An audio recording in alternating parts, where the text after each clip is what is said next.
Welcome. Welcome online, and welcome again, as Pastor Joe said, to those who braved Hillary this morning to come out here. We're glad you guys are all here with us today. And I had seen a video online earlier about someone in Florida comparing how they respond to hurricanes and how we are here in California. It's so funny. Anyway, apparently we're all supposed to be at Waffle House. That's the thing, and they go to...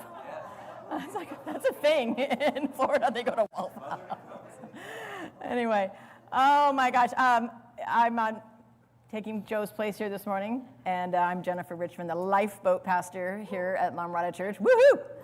And it's great to be here with everybody this morning. We've been in this series through the life of Joseph called Tested. And how many of you relate? Really relate? Yeah. We relate to that. I don't know how many times after church I've seen people going up to Joe saying, that was just for me. That was just for me. And Joe and I have a little joke as we're working on our messages. And my dad, who's a pastor, used to say the same thing. You know, during the week, doing your studies, you think, if no one shows up for church on Sunday, it's okay. This was just for me. So I already know going into this was for sure for me as well.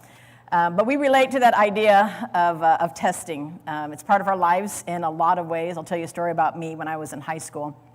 The night before SAT test. Do they still call them that? Okay. The night before SAT test, I had one of those wake up in a cold sweat, heart racing kind of dreams. I studied. I took all the prep exam, the classes, worked through the pages, the practice pages, all that, and all the questions, drilling. Day's finally here. Tomorrow morning, I'd wake up and I'd drive to that testing facility. I'd take that test. I went to sleep early, and I had the worst stress and anxiety-induced dream you can possibly imagine having. I dreamt that I showed up and I took the test, not in my bathing suit, or I didn't miss it or anything like that. It wasn't that. But the pages just never ended, like page after page, bubble after bubble, ABBA, as I'm going through, I went through all the pile of Dixon Ticonderoga, number 2 yellow pencils are piling up around me. It's just the craziest dream.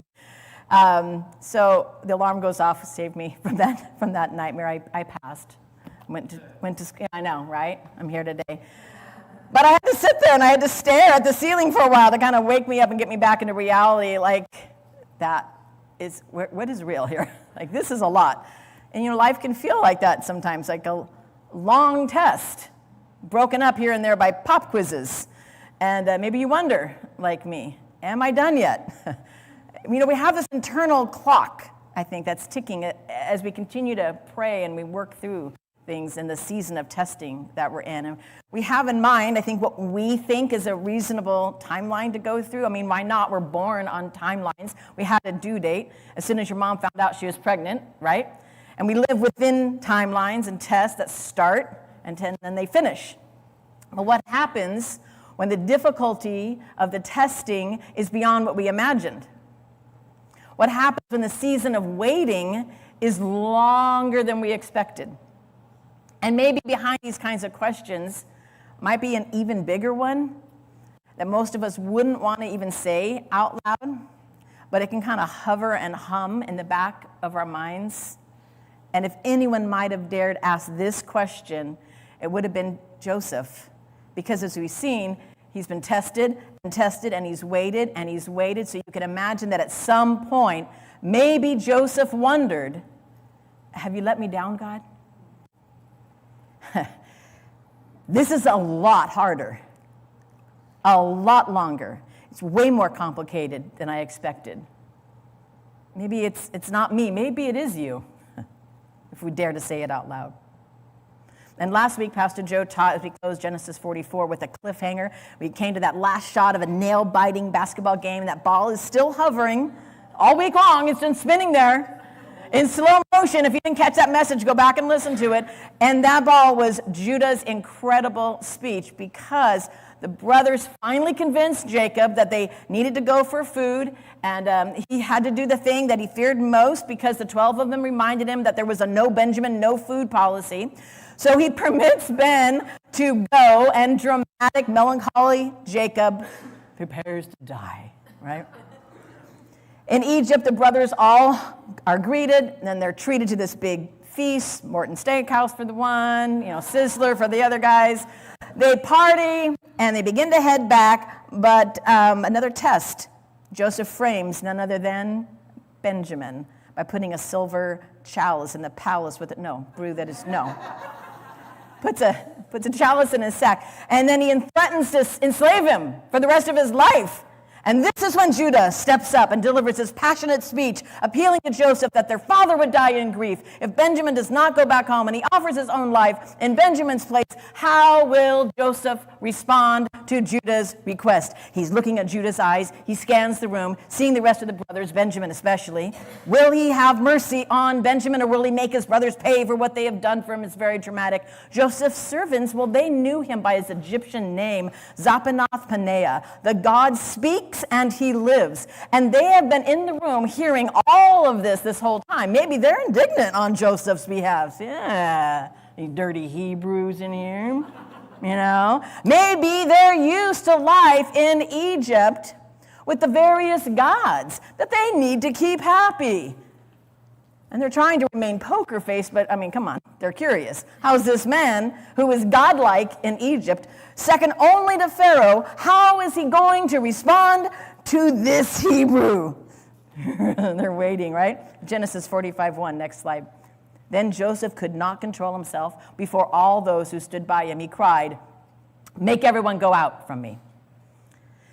Well, earlier, Joseph had been able to control his emotions. But now, Joseph tells everyone except his brothers to leave. His brothers, of course, don't know what's going on any more than those Egyptian servants did. But with his servants in attendance now out of the room, it's just Joseph alone with his trembling brothers. And Joseph can't find the words yet. He just, next slide, wept aloud so that the Egyptians heard it. The whole household of Pharaoh heard it. The 12 are fallen on the ground, terrified, alone at the mercy of the ruler of Egypt, who had just before accused them at some point of plotting and spying, but now he's sobbing uncontrollably and loudly, so loudly it's echoing around the house and beyond. Judah's last words, the ball still hanging in the air. "I fear to see the evil that would find my father," as he waits, a humbled man, for the decision. Maybe Joseph's tears are tears of fury, right? Maybe this is going to be their end, and they will see the evil that will find their father. No one can speak. Then Joseph collects himself, tears wet on his face, and in between sobs, he cries, next slide, "I am Joseph." Never in any way could these men have imagined those three words, two words in Hebrew, Ani Yosef. Surely they expected something else. "I am furious," maybe. "I am done with all of you," possibly. "I am sending Benjamin back with you," hopefully. But never, ever would it have occurred to these 12 to hear those two words from this powerful man. Think about this. Maybe the last time they heard those two or three words, it was 27 years earlier when Joseph cried out from the pit. Maybe he had screamed in shock and indignance, "Hey, Ani Yosef!" Joseph was Daddy's favorite after all, Mom's too. And he had his sense of his own greatness to some degree. "I am Joseph. How could you throw me into a pit?" But his brothers laughed and they just walked away.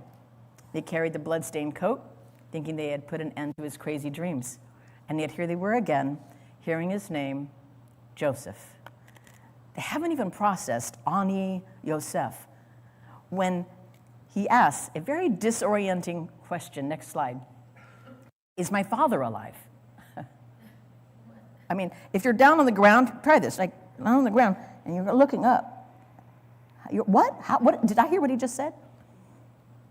How did they respond? Well, they didn't. They couldn't. His brothers, next slide, could not answer him, for they were dismayed, or terrified or troubled at his presence, not believing what they were seeing or hearing.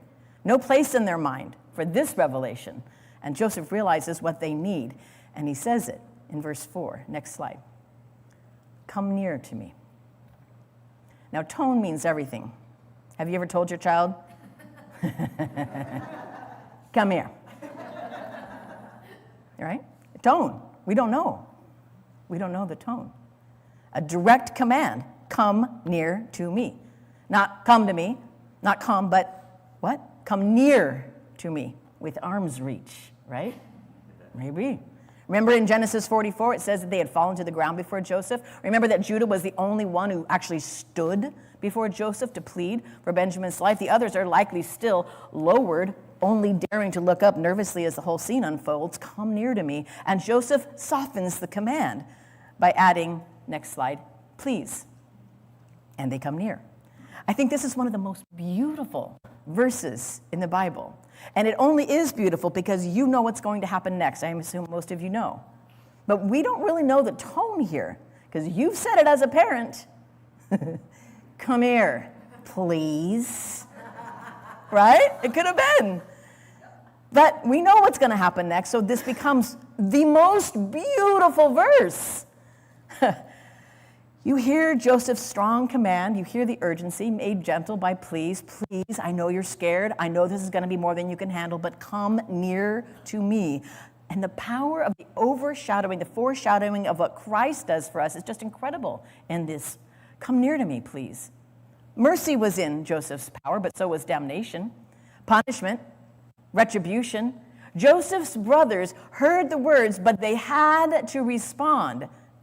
We do as well. Next slide.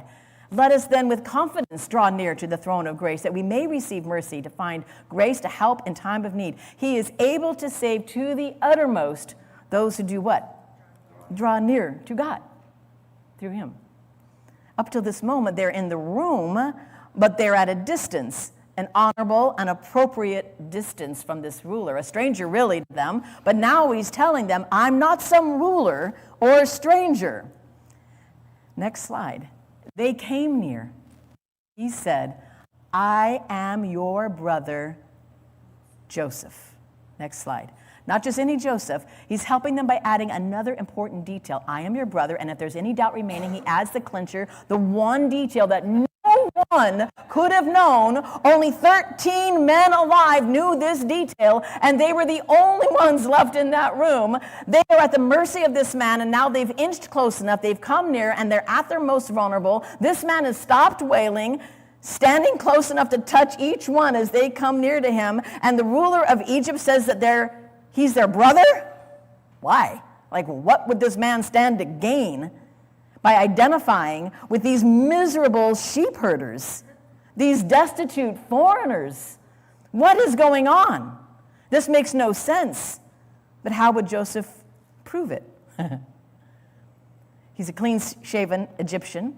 He wears the robe of royalty, the traditional headdress, the scepter, the ring of Pharaoh. He doesn't smell like fields, doesn't smell like sheep like these brothers do. What would he say? What piece of information that only they know could he say? I am your brother, the one that had that colorful coat, right? Well, they remember that. They're going to make a musical about that someday. The one who was your dad's favorite. That would strike a chord, right? Or how about the one who had the dreams? Ta-da! Look at that. You're all doing it right now. Remember the dream? Yeah. I mean, he could have said all that. He could have reveled in his glory. He could have made all these true statements. And they would all have proven who he was. But instead, he chooses to identify himself as the one whom you sold into Egypt.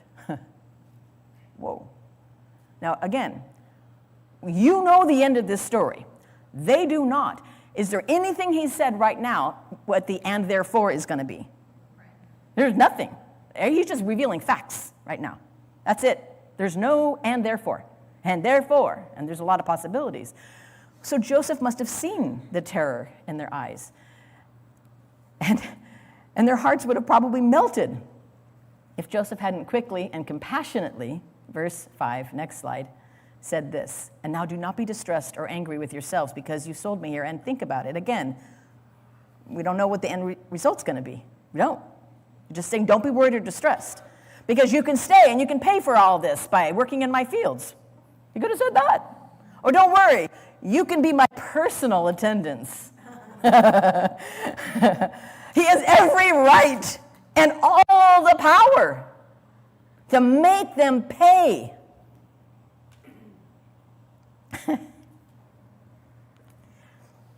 He identifies himself as the one they sold. And he adds, next slide, God sent me before you to preserve life. At this point, do you hope that they're hoping it's their life? Because they don't know still. God sent me. Not to punish you when you finally get here. Not to make sure you got what you deserve for all the pain and suffering you caused me. No. Why? I mean, why did God send Joseph to Egypt? Why didn't God just intervene? Why didn't he miraculously stop the brothers 27 years ago? I mean, Joseph's been through a lot, and it wasn't fair. And God could have stepped in at any moment and just plucked Joseph right out of all that trouble. Why didn't he just cushion the blow and let Joseph land softly in that pit? Or let him escape somehow? Or all the things that we could imagine God doing when we're busy thinking about how he surely won't let us down. He surely will get us out of the pain. He surely will stop the loss, the death, the illness. He will fill in the blank. Consider this. Maybe God is looking further down the road than we can imagine. Egypt was surely nowhere in their imaginations. Maybe, just maybe, God has in mind something so big, so incredible, with so many more lives to save than their tiny minds can conceive. And maybe we could take this passage and place it on our nightstand, post it on our mirror, wrap it around our wrist, print it on a t-shirt, keep it handy as always, and a forever reminder that if God did what he did in Joseph's and their lives with those 12 angry men and that one entitled dreamer, he might just be able to do something amazing in our lives as well. Yeah, they sold him, but it was God who sent him. To do what? Preserve life. Boom. Mic drop. I mean, that's the swish, right? You sold me, but God sent me. And what's amazing, both are true. Joseph must have been so incredibly filled with confidence in God, so incredibly strong in his faith to be able to stand there trembling, not with vengeance coursing through every cell in his body, but with mercy and grace and delight and even relief, seeing before his very eyes the culmination of every dream come true in that moment and overcome by the reality of it all, that the dust of the pits and dung in that prison and the false accusation and all of it was worth it to be a part of God's redeeming plan. But wait, there's more. And this is kind of a good news, bad news part, or maybe weird news, crazy news, what in the world is going on news part. Joseph drops this on them also. Remember the famine, super famine, that we've been having for the past 2 years? Yeah, the reason why you're here to begin with? Well, there's going to be 5 more. Next slide. A famine has been in the land for these 2 years, and there's going to be 5 more years coming in which there will be neither plowing nor harvest. They aren't even processing who this guy is yet, not fully. And he's letting them know that their circumstances really aren't going to change much. Yeah, your brother's a co-ruler of the free world, and yeah, there are going to be some perks. We're going to get to that in a minute. But it's going to be bad. It's going to be bad for a while longer, as far as food and livelihood goes. So again, Joseph brings him to church. Hey, I know you're still processing who I am, but I need to understand something. This isn't about you. It's not about your timing. It's not about your plans, not your ideas, not your mistakes, even your rationalizing of things, or even your attempt at making it right. Thanks for that, Judah. Try. Nice try. All right, next slide. Remember this. For God sent me. Why is Joseph here? God. Not God brought me, not God made me go. No, God sent me. We love to imagine the scene in the Bible when God calls someone and they respond, here I am, send me. Right? And it's great to imagine that wonderful way that he's going to use us when we're sent by God. But don't forget, God sent Joseph to get his brothers that day in the field. And God sent Joseph into that pit. And God sent Joseph into that prison. Just because God sends you doesn't mean you're going to keep your nice coat, remain dad's favorite, live on the family land, eating lamb chops and singing a kumbaya around the fire. Maybe see a a pit. There might be a prison in your future.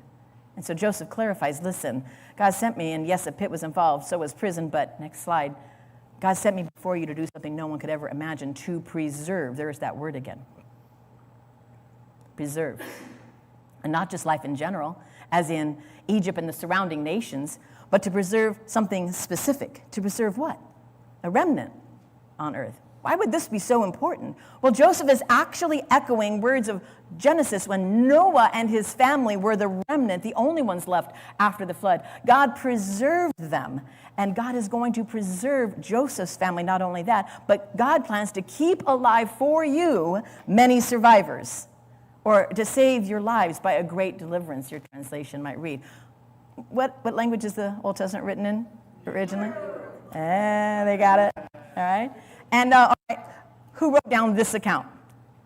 Moses, correct again. So Moses is recording this event, and he's alluding to a great deliverance to come, and isn't he? Of course, the brothers and Joseph have in mind their personal deliverance right now, because that's what's right here, and that's what they want.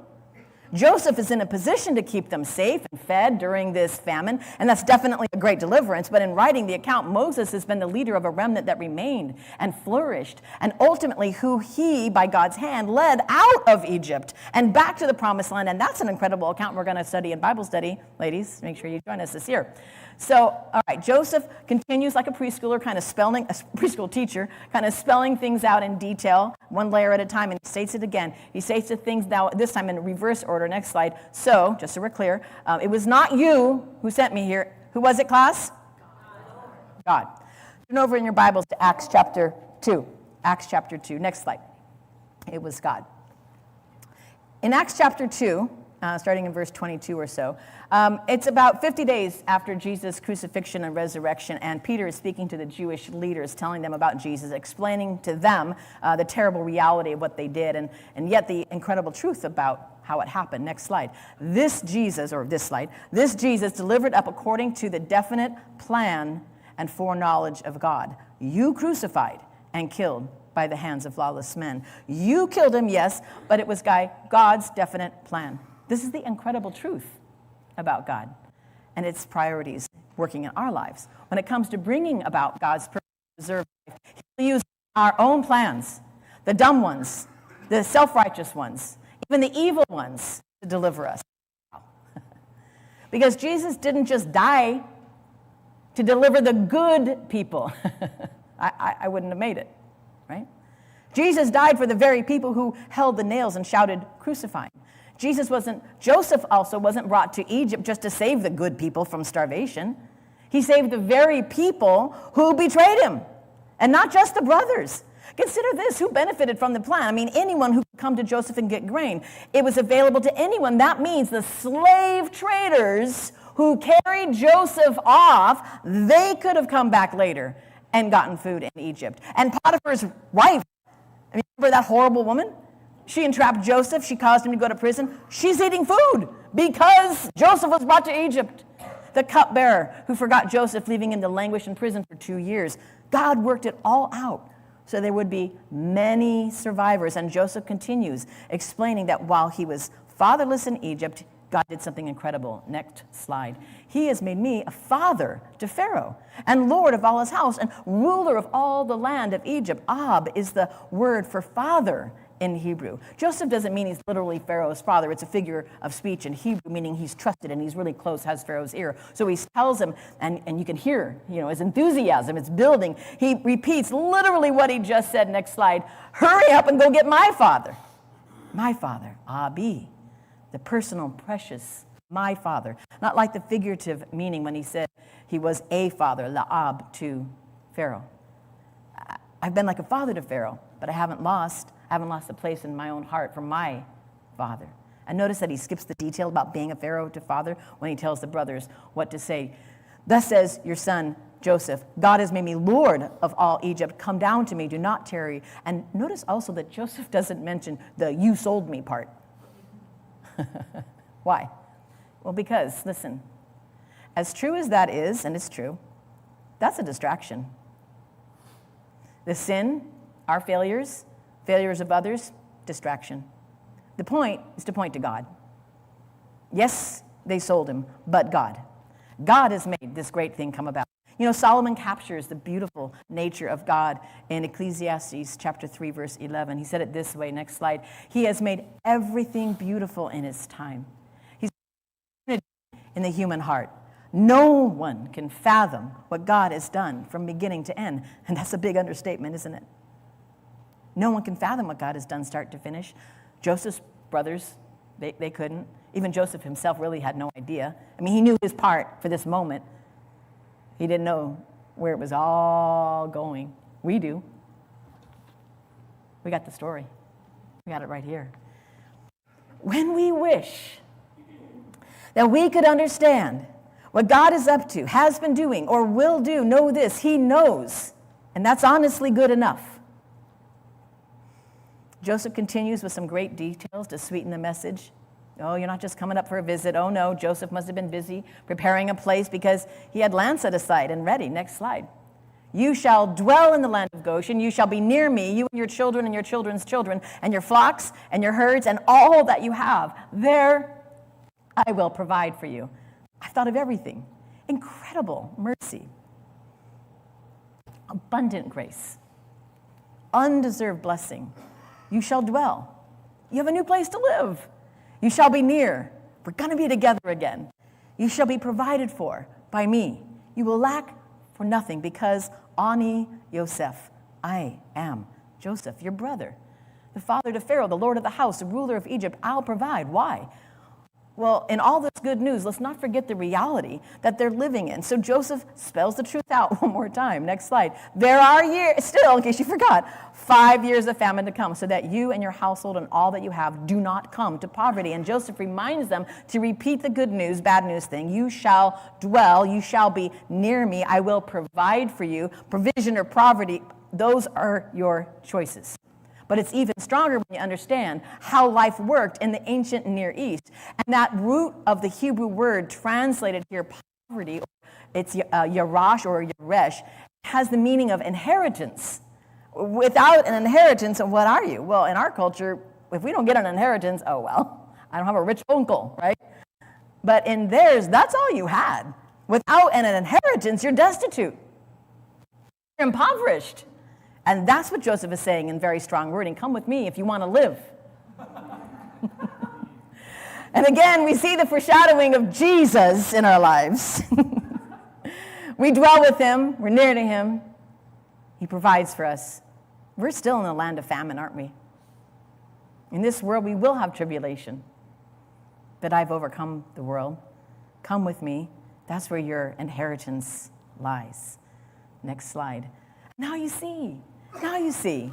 Eyes of my brother, Benjamin see. It's my mouth that speaks to you. Joseph must have been finally seeing that they were grasping the situation. You see, Benjamin sees. It's like this testimony moment. You've seen. Now you need to respond to my words. And what next? Next slide. You must tell my father of all my honor in Egypt and all that you have seen. Hurry and bring my father down here. And when you see, when you hear, when you know that reality, you're expected to do something with that. Go, tell. Be quick about it.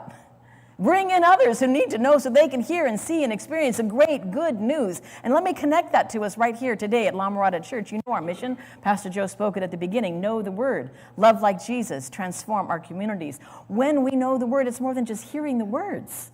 What if that's all Joseph's brothers did? They just heard his words. Good story, Joe. Bounce back. They had to do something. They had to go down. They had to go. It's grasping the reality. It's becoming delighted by the good news, relieved by the good news, and doing what Joseph is telling his brothers to do. Go. This is too good to miss out on. Get the rest of the family so they can get in on this. And again, Pastor Joe shared at the beginning of this today about the fall groups that are starting up again in September. Be a part of those groups. Youth, where's my youth? If you're in junior high or high school, make youth group a priority. Young adults, where's my young adults? College and up, you guys, you all get involved, men and women. Where's our men and women? Get to Bible study. That's the heart of the life at La Mirada Church. We have a big vision. We have a big vision that 100% of those who come on Sundays will also be connected with the group midweek. And I realize it's a big goal. But you know something incredible? Listen. 100% of the people that were invited by Joseph to come down to Goshen and dwell there came. 100%. Not one person stayed back and thought, that sounds good. I don't have time. I'm fine living off scraps of this super famine. Or I don't like new things. Or I've been to Egypt before. I got my own little group up here. It's kind of hard to get to Egypt. No. And listen, the old men came. The old women came. The young, midlife, the little guys, everybody in between came. 100%. They all heard. They all responded. And they all took Joseph up on the offer to go where they could be fed and where they could flourish. And I'm asking you to do the same today. You're not too young. You're not too old. We have a place for you to grow and be blessed. And you know what else? You can bless others. This is your church. This is your place to be active. Sunday's great. It is. It's great. But Sunday is sitting. Sunday's receiving. That's nice. But the life in the community of the church is so much more. 100%. That's what we're shooting for this fall. And at this point, Joseph says what he needed to say, and now it's hugs all around. Next slide. He fell upon his brother Benjamin's neck, and Benjamin wept on his. All the years missed together come swirling back to them.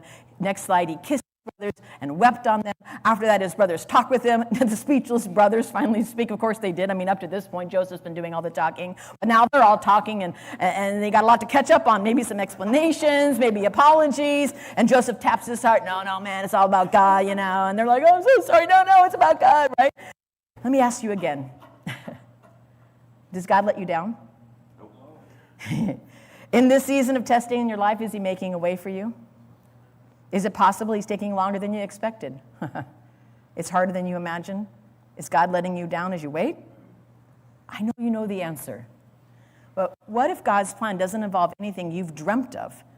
Joseph had his dreams, but he never even imagined this. I mean, Joseph had his speech, and he was willing, Judah had his speech, and he was willing to make that ultimate sacrifice, but he had no idea what was going to happen. Jacob had a pity party, and there was no room in his mind for this. What about you? Are you willing to accept the possibility that the greatest thing God will do for you is what he's already done? What if your thoughts today for what you think and hope will happen in that situation that you care about and need, maybe you need to leave those in the pit. Maybe you need to put them back in the prison or even in the palace. And you need to just say, God, whatever happens, I already have everything. I have you. You called me near when I deserved to be sent away. Please come, you said, and you saved me, and you invited me to dwell and live close with you, and you provided for my needs. You're good, you're so good. You went to the cross for me. You're preparing a place for me. That's it. I'll just keep my eyes on you. I've heard the words. I've seen with my eyes, and now I'll go like Joseph's brothers, and I'll dwell faithfully, and I'll just leave the rest to you. Has God let you down? No, never has, never will. You can trust him, draw near to him. Please come, he says. I've provided for you. We're going to have some time for communion. I'll invite the worship team to come up right now. We're going to have some time for communion and set up on the tables in the back. And while we worship, I invite you to pray. I invite you to release it all back again to God, to confess your sins, to receive forgiveness again, to thank him for what he's done. Ask God to help you see any areas that you need to truly surrender to him. Do you need prayer? Pastor Joe and I are going to be right down here. Maybe you can give your life to him today. Maybe you need to recommit to him. We want to pray with you. So we'll sit in the front and we'll be there for you this morning. Would you all stand with me? We're going to prepare our hearts for communion and worship. But I'm going to close today with this prayer from Ephesians. And I want to pray this from all my heart for each of us. Would you bow your heads and pray? That out of his glorious riches he may strengthen you with power through his Spirit in your inner being, so that Christ may dwell in your hearts through faith. And I pray that you, being rooted and established in love, may have power together with all the Lord's holy people to grasp how wide and long and high and deep is the love of Christ, and to know that this love that surpasses knowledge, that you may be filled to the measure of all the fullness of God. And now to him who is able to do immeasurably more than all we can ask or imagine, according to his power that is at work within us. To him be glory in the church and in Christ Jesus throughout all generations, forever and ever. Amen.